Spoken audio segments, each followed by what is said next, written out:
Hey everybody, I'm Ninad. I'm a football writer and analyst. I am a co-founder at First Time Finish, which is a UK-based website.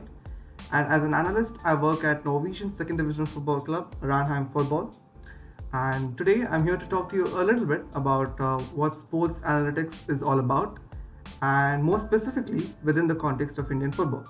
So without any further ado, let's get into it.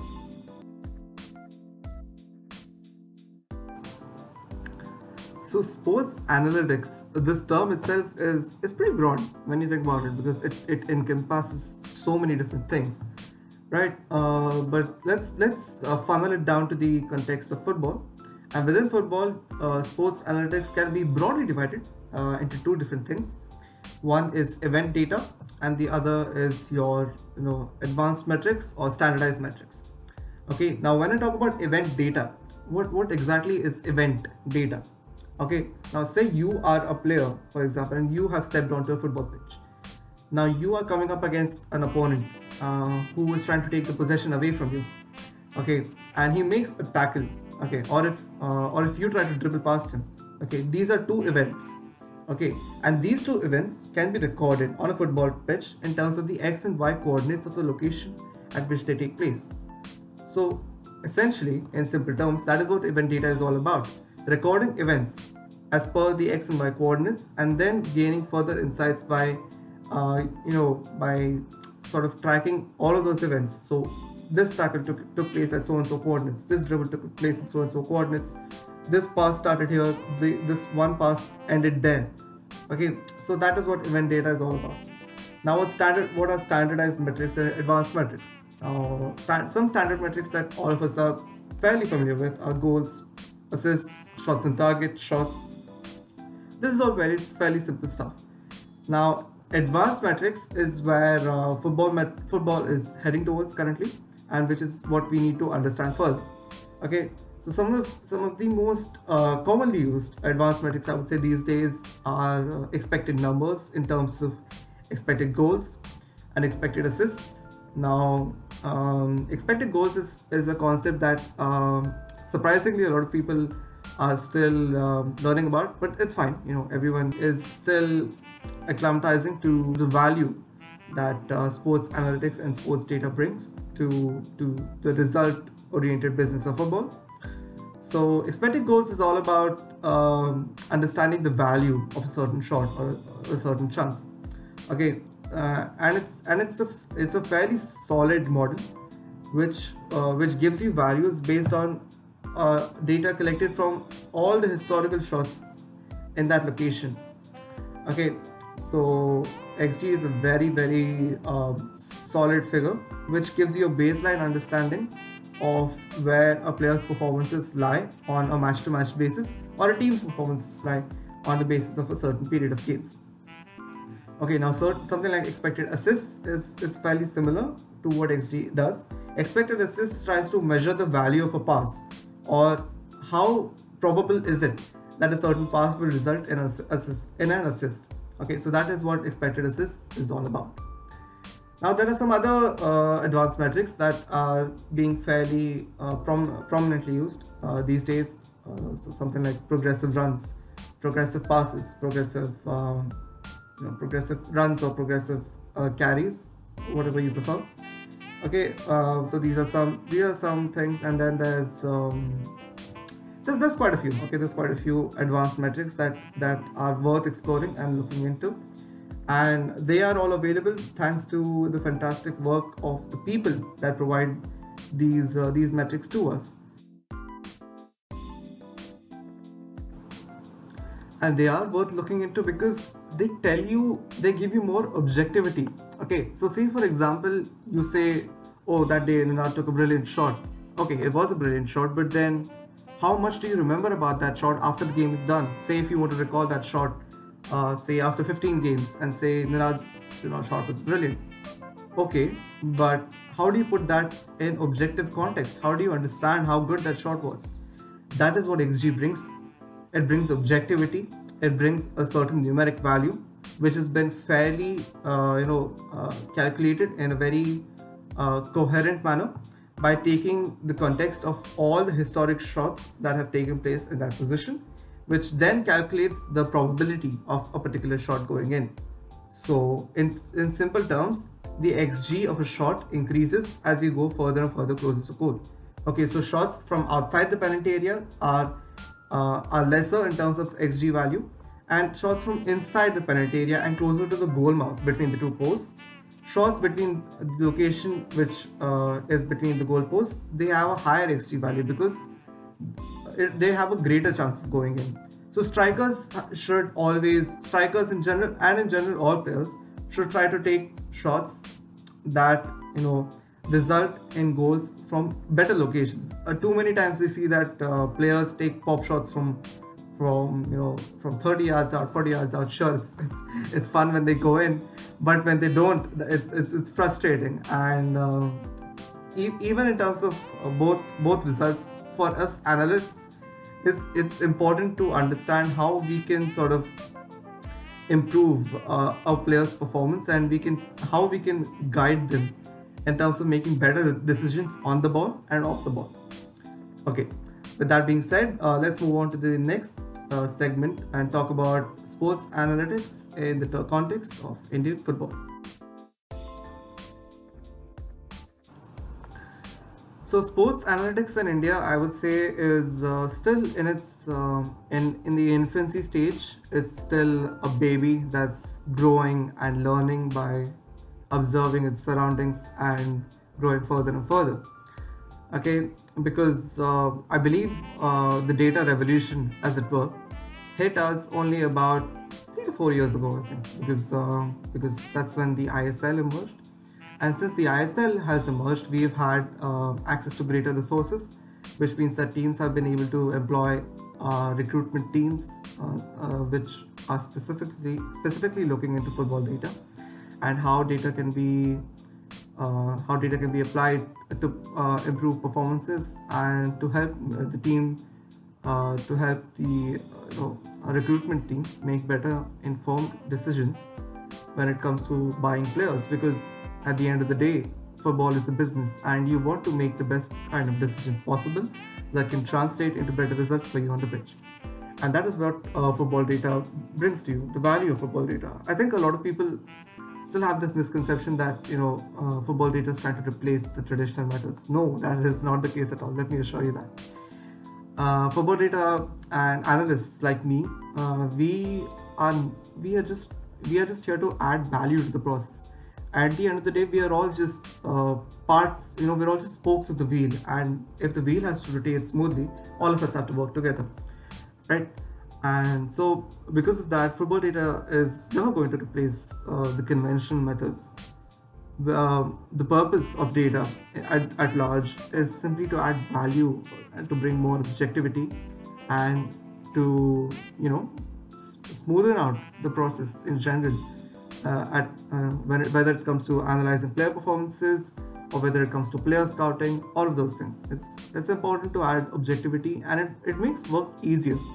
Okay, so that is what us data analysts are here for. So coming back to Indian football, so the general the revolution, as it were, the data revolution hit Indian football only a few years ago, and that has been the case because quite frankly there hasn't been a lot of investment in Indian football. Okay, and I'm not here to point fingers, but the plain facts are that is the truth. There are not a lot of resources available to football clubs at all levels. I-League clubs, second division I-League clubs, and state leagues, they are still not to the level as you compare to the football clubs in the West. Because in the West, so let's take Europe for example. As I'm sure you're aware, English football has a lot of divisions. So there's 4 divisions. So there's the Premier League, there's the Championship, there's League 1, League 2. But beyond that, there is the National League as well. There's non-league football as well. And data providers are still able to access all of those leagues. It's because they have the resources to do so. And football in India is still lagging behind in that aspect, which is why I think we are still very much in the infancy stage, and there's still a lot of growing to do. And talking about a little bit of the positive side is that after football clubs have started employing data and using data in the more day-to-day process of their work, it has improved things in terms of player performances on the pitch and making positive recruitment decisions in the long term. That is what data is all about, right? It's about improvising the club's results at all levels. Okay, and that is what we try to do as data analysts. Now, another challenge I believe that we face in Indian football is the lack of availability. Now, when I say availability, let me put it in the context of European football. So, a lot of young analysts, a lot of people in India are follow European football quite frequently. Everybody has a favorite club, everybody has a favorite league, some have favorite players, and all of us are able to explore our fandom for these clubs, players, and teams through exploring the data that we have in our hands. So, for example, if you ever wish to look at solid advanced metrics or some standard metrics for pretty much any league around the world, you have Football Reference, who collect and produce data in collaboration with StatsBomb, who are one of the world's leading data providers. And then there's other paid services like Wisecout and Instat, which are applied at football clubs because they are paid services. So they're not available to the general public. Okay, and even in Indian football, we have plenty of clubs that are able to use Instat and Wisecout for their scouting purposes and for their performance analysis purposes. So yeah, in terms of availability, if anybody wants to learn about a certain player, about a certain league, all of this data is already out there. Even apart from Football Reference, you have WhoScored, who provide data from Opta, which is another one of the world's leading data provider companies.